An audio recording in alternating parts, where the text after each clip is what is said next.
சரியா? அடுத்த வார இயற்கை அனர்த்தம் என்ன சொன்ன என்னது? மின்னல். சரியா? மின்னல் தான் அடுத்த இயற்கை அனர்த்தம். மின் வெட்டுறதுக்கு முன்னுக்கு நாங்கள் மழை பெய்யறதுக்கு என்ன காரணம்னு சொல்லி பார்ப்போம். சரியா? மழை பெய்யறதுக்கு எங்களோட பூமியில் உள்ள தண்ணி எல்லாம் என்ன செய்யுது? ஆவியாகி போயிட்டு அங்கே போகிற வளிமண்டலத்தை போயிட்டு என்ன செய்யுது? அது மேகங்களாக ஒடுங்குது. இப்படி மேகங்களாக என்ன செய்யுது? ஒடுங்குது. அப்போ அப்படி ஐப்பதோ தான் அதில் இருந்து தானே என்ன செய்யற எங்களுக்கு மழையெல்லாம் பெய்யுது. சரிதானே? இப்ப மின் வெட்டுறதுக்கு காரணமான முகில்ட பேர், இந்த மேகத்தோட பேர் திரள் மலை முகில். என்ன பேர்? திரள் மலை முகில். சரியா? அது இல்லாட்டி திரண்ட கார் முகில்னு என்ன வச்சுக்கோங்க. திரண்ட கார் முகில். சரிதானே?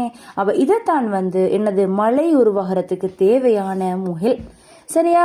என்ன நடக்குதுன்னு சொன்னா, இது மேகமிக்கு தானே இந்த கார் மலை முகிலி, இந்த கார் முகிலிக்குதே. இதுல என்ன நடக்குதுன்னு சொன்னா, இதுல நீர் பளிங்குகளும், சரியா, இதுல நீர் பளிங்குகளும் பனிக்கட்டி பளிங்குகளும் மிகிற. சரியா? பனிக்கட்டி ஐஸ் கட்டி. சரியா? இதுக்கு யார் இருக்கிற? நீர் பளிங்குகளும் மறுவ யாரிக்கிற? இதுல பனிக்கட்டி பளிங்குகளும் மிகிற. சரியா? என்ன நடக்குதுன்னு சொன்னா, இந்த மேகத்துள்ளுக்கு காத்து கீழே இருந்து இப்படி மேலைக்கு வீசும். மேகத்துள்ளுக்கு காத்து என்ன செய்யும்? இப்படி கீழே இருந்து மேலைக்கு வீசுற நேரம் என்ன நடக்குதுன்னு சொன்னா, இவங்க எல்லாரும் முட்டிப்படுறாங்க. என்னது? யார் முட்டிப்படுற? என்னது? பனிக்கட்டி பளிங்குகளும் அந்த நீர் பளிங்கு அதுகளும் ஒவ்வொன்றோட ஒன்று முட்டிப்படுது. இப்படி முட்டிப்படுற நேரம் நிலை மின்னேற்றம் தோன்றுது. அப்படின்னு சொன்னா மேகத்துள்ளுக்கு சரியா இப்படி மைனஸும் இப்படி பிளஸும் தோன்றுது. இப்படி முட்டிப்படுறதுனால சரியா? மைனஸ் கீழையும் பிளஸ் இப்படி மேலைக்கும் தோன்றுது. என்ன நடக்குதுன்னு சொன்னா, இப்ப இன்னும் நிறைய தோன்றி நிறைய பிளஸ் நிறைய மைனஸ் தோன்றின போறோம். இது என்ன செய்யுதுன்னு சொன்னா இறக்கம் அடையும். என்ன செய்யும்? இந்த ஏற்றங்கள் ஒரு இடத்துல இன்னொரு இடத்துக்கு இறக்கம் அடையும். இதுக்கு பேர் தான் மின்னல் சொல்றேன். இதுக்கு பேர் என்னது? மின்னல். சரியா? மின்னல்ல 3 வகையான மின்னல் இது. சரியா? ஒன்னாவது மின்னல், இது ஒரு மேகம் தானே, இப்படி 2 மேகம் இருக்குது. ஒன்னாவது மின்னல் இந்த மேகத்துளுக்கே மின் வெட்டி கொள்ற. அப்படின்டா இந்த மேகத்துளுக்கே மின் இறக்கம் அடைஞ்சா, இல்லாட்டி ஒரு மேகத்தில இருந்து இன்னொரு மேகத்துக்கு மின் இறக்கம் அடைஞ்சா இதுக்கு பேர் முகில் மின்னல். என்னது முகில் மின்னல் சொன்னா, இந்த மின்னிறக்கம் அடைகிறே தான் மின்னல். அந்த மின் இறக்கம் ஒரே மேகத்துளுக்கும் இல்லாட்டி ஒரு மேகத்தில இருந்து இன்னொரு மேகத்துக்கு போச்சுன்னு சொன்னா அது என்னது? முகில் மின்னல். சரியா? அடுத்தது இன்னொரு மின்னல் இது வளி மின்னல். இப்ப என்ன நடக்கும்? மேகத்துக்குள்ள ஏற்றங்கள் வலிக்கு காற்றுக்கு இறக்கம் அடைஞ்சுன்னு சொன்னா அது வளி மின்னல். இப்ப டேஞ்சரான மின்னல் எதுன்னு சொன்னா புவி மின்னல். என்ன நடக்குது? மேகத்துல உள்ள ஏற்றங்கள் இந்த புவிக்கு இறங்குது. இதுக்கு பேர் தான் புவி மின்னல். இது தான் ஆபத்தானது. புவி மின்னல் தான் ஆபத்தானது. என்ன நடக்குது? பூமிக்கு மின்னல் இங்க என்ன செய்ய போகுது? இறங்க போகுது. சரிதானே? இப்ப எப்படி பூமிக்கு வருது? என்னன்னு சொன்னா, மேகத்துல பனிப்பளிங்குகள் நீர் எல்லாம் முட்டிப்பட்டு ஏற்றங்கள் உருவாகின தானே, அதுல இப்படி மேல பிளஸும் இப்படி கீழே மைனஸும் மிகிற. இப்ப பூமியில ஏதாச்சும் ஒரு இடத்துல பிளஸ் இருந்தால், பிளஸும் மைனஸும் தானே கவரும். ஏதாச்சும் இடத்துல பிளஸ் இருந்தா இவங்க இப்படி இறங்க போற. விளங்கிச்சா? அப்ப இவங்க இவர் தூண்டப்பட்டு ஐக்க போற மேலேருந்து கீழேக்கு வார. சரி, அதுதான் மின்னல்னு சொல்றாங்க. புவி மின்னல். சரி, கீழே நேரேற்றம் உள்ள இடத்தை நோக்கி வாரதுக்கு பேர் தான் புவி மின்னல்னு சொல்ற. சரியா? அடுத்தது என்ன வச்சுக்கோங்க, இந்த மின்னல் டைம்ல வார வோல்டேஜ் எவ்வளவு உண்டு சொன்னா 100 மில்லியன் வோல்டேஜ். அவ்வளவு அளவு வோல்டேஜ் வார. சரியா? எங்க ரூட்டுக்கு வர கரண்ட்ல வர வோல்டேஜ் 230 வோல்டேஜ் தான். அதே தாங்கி கேளாட்டி 100 மில்லியன் வோல்டேஜ் இந்த மின்னலால வர. அதோட இந்த மின்னலால தோன்ற மின்னோட்டம் 25,000 எம்பியர் மின்னலால தோன்றுது. 25,000 எம்பியர். சரியா? எங்கிட்ட வீட்டுக்கு வர கரண்ட் 230 வோல்டேஜ்.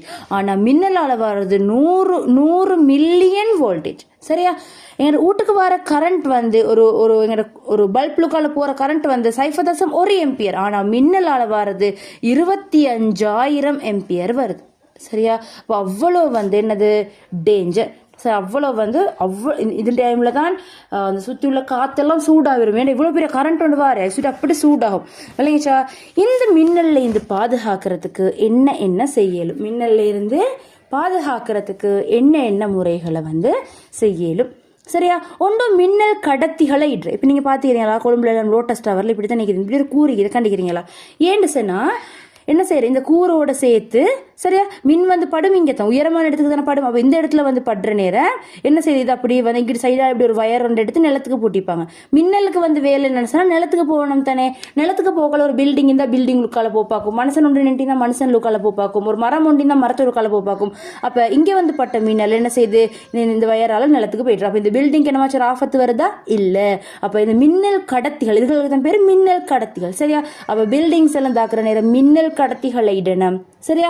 அடுத்து வந்து மின் வெற்று நேரம் என்னது, மின் வெற்று நேரம் மின் உபகரணங்களை பாவிக்கப்படாது சரியா. வேற டிவி பார்க்கப்படாது, உலோகங்களை வச்சு கொண்டு வேலை செய்யப்படாது சரியா. ஃபோன்களை யூஸ் பண்ணப்படாது சரியா.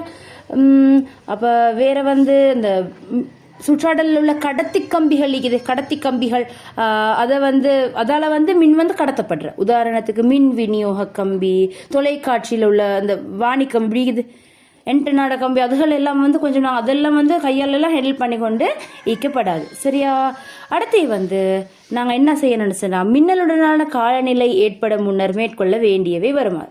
என்ன நடக்குன்னு சொன்னால் மின் வெட்ட முன்னுக்கு நாங்கள் ஒரு திறந்த இதில் போய்த்து நாங்கள் நின்ற முடியுதுன்னு சொன்னால் அப்படி நாங்கள் நிற்கப்படாது. உடனே ஒரு வாகனத்துள்ளுக்கு இப்போ ஒரு படகுல நீங்கள் நின்று கொண்டிருந்தவங்க நின்றுக்கப்படா, சுருக்கடை உட்காந்துடணும், உங்களோட உடம்பை நீங்கள் சுருக்கி வைக்க பார்க்கணும் விளங்குச்சா. அடுத்து நீங்கள் கால் ரெண்டையும் அகட்டி நிற்கப்படா, ரெண்டு காலையும் ஒடுக்கி தான் நிற்கணும். மனிதனை விட மாடுகளுக்கு மின்படுறது கூட, ஏன்னா மாடுகளோட காலை ஒடுக்கையிலாவே அது சுட்டி சரியா. அப்போ அடுத்து வந்து மின் தோன்றி 15 வினாடியை விட குறைஞ்ச காலத்தில் இடி முழக்கம் கேட்டுச்சுன்னா 15 வினாடி கணக்கை விட குறைஞ்ச டைமில் இடி சத்தம் கேட்டால் நீங்கள் உடனே பாதுகாப்பான இடம் ஒன்றை நோக்கி செல்ல வேணும் சரியா. இந்த டைமில் நீந்தப்படாது விளங்குச்சா, வெட்ட வெளிகளில் நிற்கப்படாது சரியா. அப்போ இது மரங்களுக்கு சைட்ல எல்லாம் நிற்கப்படாது விளங்குச்சா.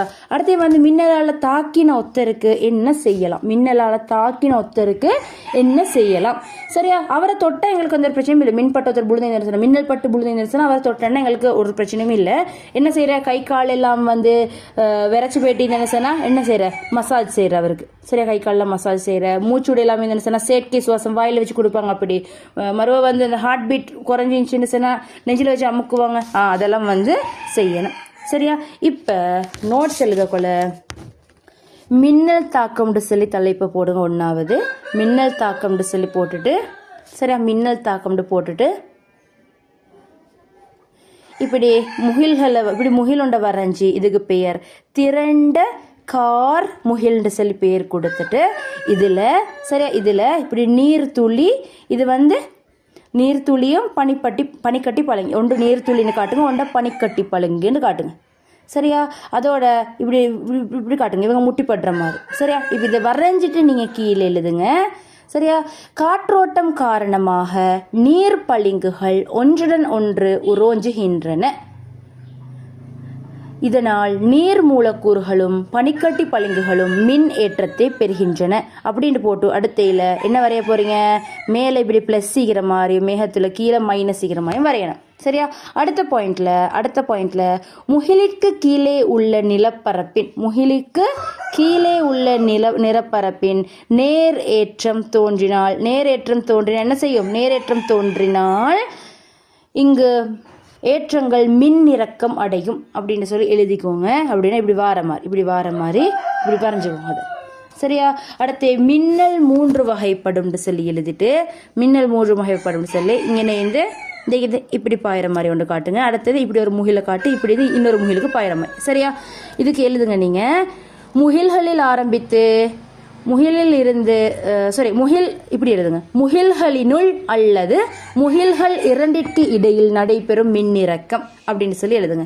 அடுத்தது புவி மின்னல் சொல்லி போட்டு முகில், இது புவி சரியா, முகில்ல இருந்து புவிக்கு வர முகில்களில் ஆரம்பித்து புவியில் முடிவடையும் மின்னிறக்கம் அப்படின்னு போட்டு புவி மின்னல் போடுங்க. அடுத்தது வந்து முகிலில் இருந்து வலிக்கு, இப்படி முகில் இது வந்து வலின்னு போட்டு முகிலில் இருந்து வலிக்கு வருது, முகிலில் இருந்து வலிக்கு வெளியிடப்படும் அப்படின்னா வழியில் இப்படி செய்யுங்க, முகிலில் இருந்து வழியில் முடிவடையும் மின்னல் வளி மின்னல் அப்படின்னு சொல்லி போட்டுக்கோங்க சரியா. போட்டுட்டு அடுத்தது வந்து நீங்க எழுதுன மின்னலினால் ஏற்படும் அழுத்த வேறுபாடு 100 மில்லியன் வோல்ட். சரியா, 100 மில்லியன் வோல்ட் வி. சரியா, இதன் போது பிறப்பிக்கப்படும் மின்னோட்டம் 25,000 ஆம்பியர். அடுத்த பாயிண்ட்ல வீட்டினுள் உள்ள மின்குமிழில் உள்ள மின்னோட்டம் 0.1 ஆம்பியர் வோல்ட் அளவுன்னு போட்டு 230 வோல்டேஜ். சரியா, அடுத்தது மின்னோட்டம் பரவலாக நடைபெறும் காலம் பருவப்பெயர்ச்சி காலங்கள், இடை பருவப்பெயர்ச்சி காலங்கள்னு போடும், இடை பருவப்பெயர்ச்சி காலங்கள். சரியா, மீதி நோட்ஸை வந்து நான் குரூப்ல போடுறேன்.